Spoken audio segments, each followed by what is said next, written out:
Part 3. She dismissed the first hotels she passed. She scarcely knew why.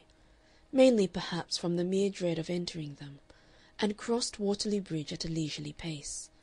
It was high afternoon, there was no great throng of foot passengers, and many an eye from omnibus and pavement rested gratefully on her fresh, trim presence as she passed young and erect, with the light of determination shining through the quiet self-possession of her face.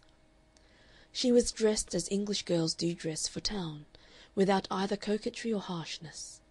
Her collarless blouse confessed a pretty neck, her eyes were bright and steady, and her dark hair waved loosely and graciously over her ears.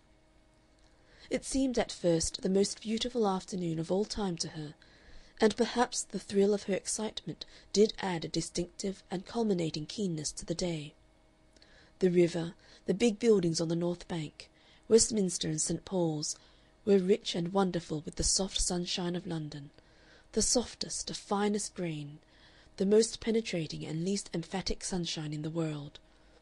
The very carts and vans and cabs that Wellington Street poured out incessantly upon the bridge seemed ripe and good in her eyes. A traffic of copious barges slumbered over the face of the river barges, either altogether stagnant or dreaming along in the wake of fussy tugs, and above circled, urbanely voracious, the London seagulls. She had never been there before at that hour, in that light, and it seemed to her as if she came to it all for the first time.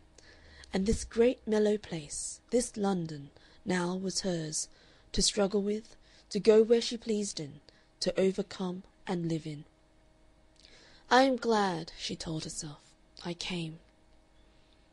She marked an hotel that seemed neither opulent nor odd in a little side street opening on the Embankment, made up her mind with an effort, and, returning by Hungerford Bridge to Waterloo, took a cab to this chosen refuge with her 2 pieces of luggage. There was just a moment's hesitation before they gave her a room.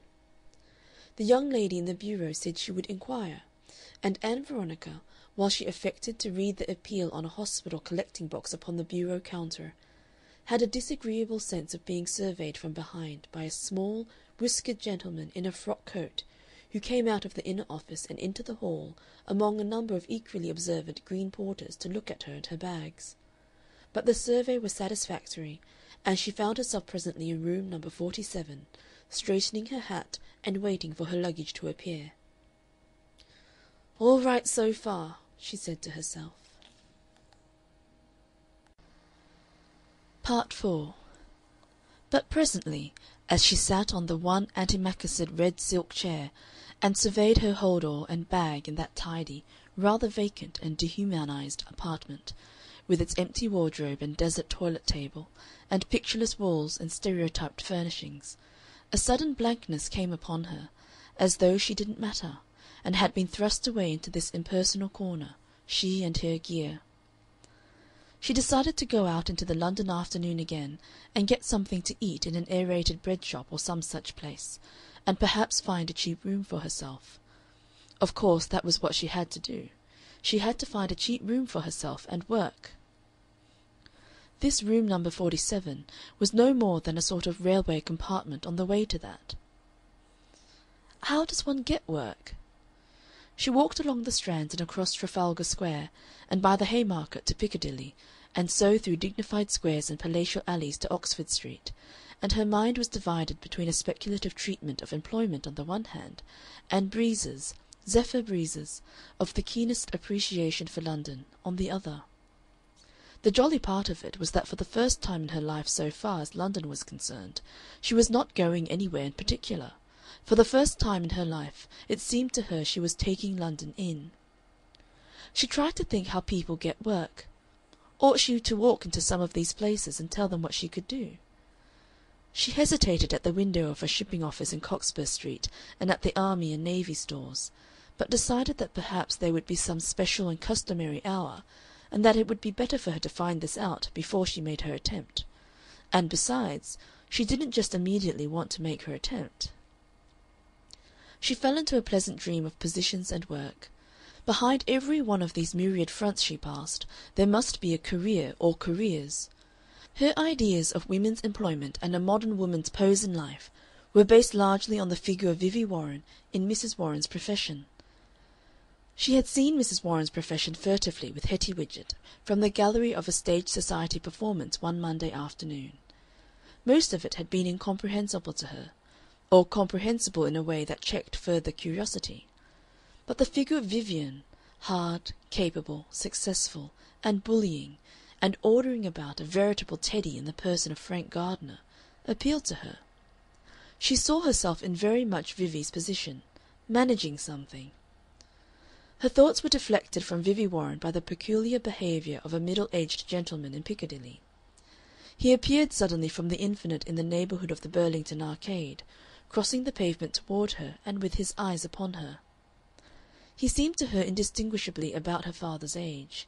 He wore a silk hat a little tilted, and a morning coat buttoned round a tight, contained figure, and a white slip gave a finish to his costume and endorsed the quiet distinction of his tie.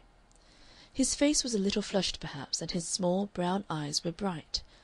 He stopped on the curbstone, not facing her, but as if he was on his way to cross the road, and spoke to her suddenly over his shoulder. "Whither away?" he said, very distinctively, in a curiously wheedling voice. Ann Veronica stared at his foolish, propitiatory smile, his hungry gaze, through one moment of amazement, then stepped aside and went on her way with a quickened step. But her mind was ruffled, and its mirror-like surface of satisfaction was not easily restored. Queer old gentleman!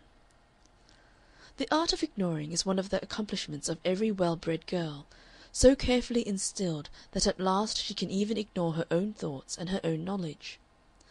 Ann Veronica could at the same time ask herself what this queer old gentleman could have meant by speaking to her, and know in general terms at least, what that accosting signified. About her, as she had gone day by day to and from the Tredgold College, she had seen and not seen many an incidental aspect of those sides of life about which girls are expected to know nothing, aspects that were extraordinarily relevant to her own position and outlook on the world, and yet by convention ineffably remote. For all that she was of exceptional intellectual enterprise, she had never yet considered these things with unaverted eyes. She had viewed them askance, and without exchanging ideas with any one else in the world about them. She went on her way now, no longer dreaming and appreciative, but disturbed and unwillingly observant behind her mask of serene contentment. That delightful sense of free, unembarrassed movement was gone. As she neared the bottom of the dip in Piccadilly, she saw a woman approaching her from the opposite direction, a tall woman who at the first glance seemed altogether beautiful and fine. She came along with the fluttering assurance of some tall ship. Then, as she drew nearer, paint showed upon her face, and a harsh purpose behind the quiet expression of her open countenance, and a sort of unreality in her splendor betrayed itself, for which Ann Veronica could not recall the right word, a word, half understood, that lurked and hid in her mind, the word meretricious. Behind this woman, and a little to the side of her, walked a man smartly dressed, with desire and appraisal in his eyes. Something insisted that these two were mysteriously linked, that the woman knew the man was there. It was the second reminder that against her claim to go free and untrammelled there was a case to be made, that after all it was true that a girl does not go alone in the world unchallenged, nor ever has gone freely alone in the world, that evil walks abroad, and dangers, and petty insults, more irritating than dangers, lurk. It was in the quiet streets and squares toward Oxford Street that it first came into her head disagreeably that she herself was being followed. She observed a man walking on the opposite side of the way and looking toward her. "Bother it all!" she saw. "Bother!" and decided that this was not so, and would not look to right or left again. Beyond the Circus, Ann Veronica went into a British Tea Table Company shop to get some tea. And as she was yet waiting for her tea to come, she saw this man again.